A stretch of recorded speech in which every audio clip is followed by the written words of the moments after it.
இறைவன் நீ கமர நிறைந்திருக்கிறான் என்று சொல்கின்றோம்.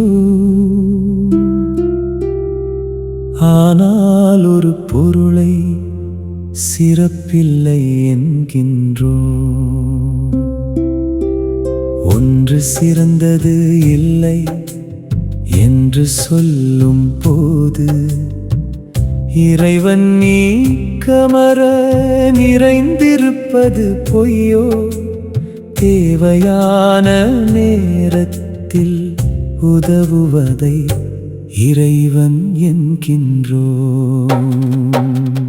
பசியின் போது உணவு கிடைத்தால் உணவு இறைவன், தாகத்தின் போது தண்ணீர் கிடைத்தால் தண்ணீர் இறைவன், குளிரின் போது போர்வை கிடைத்தால் போர்வை இறைவன். எல்லா பொருளுமே இங்கே பயன்பாடு, எல்லா பொருளும் நமக்கு உதவுகிறது. எல்லா பொருளும் இறைவன் ஆகிறது. புதிய துணி உயர்வென்றும் கரித்துணி தாழ்வென்றும் ஆகாது.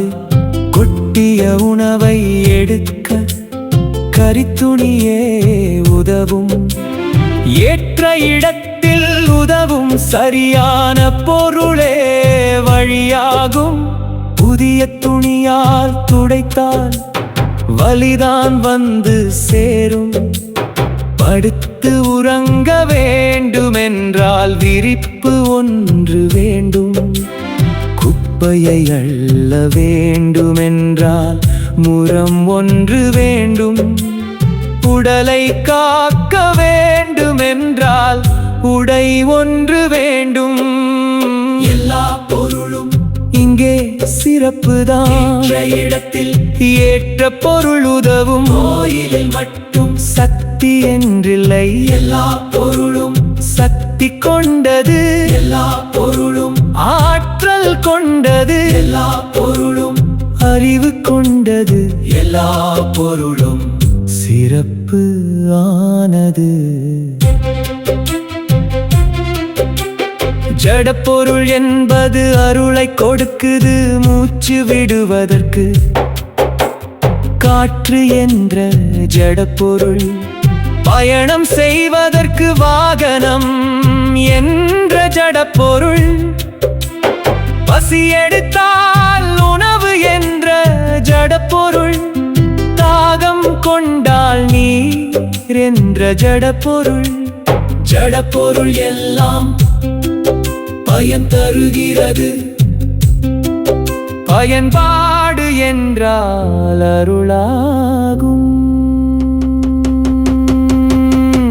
இறைவன் நீ கமர நிறைந்திருக்கிறான் என்று சொல்கின்றோம். ஆனால் ஒரு பொருளை சிறப்பில்லை என்கின்றோம்.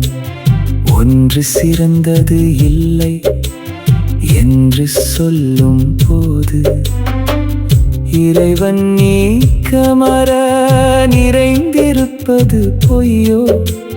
தேவையான நேரத்தில் உதவுவதை இறைவன் என்கின்றோம்.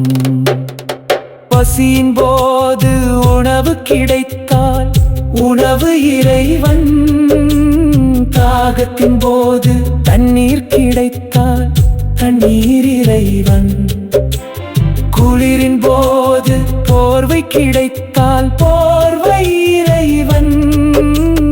எல்லா பொருளுமே இங்கே பயன்பாடு. எல்லா பொருளும் இறைவன் ஆகிறது.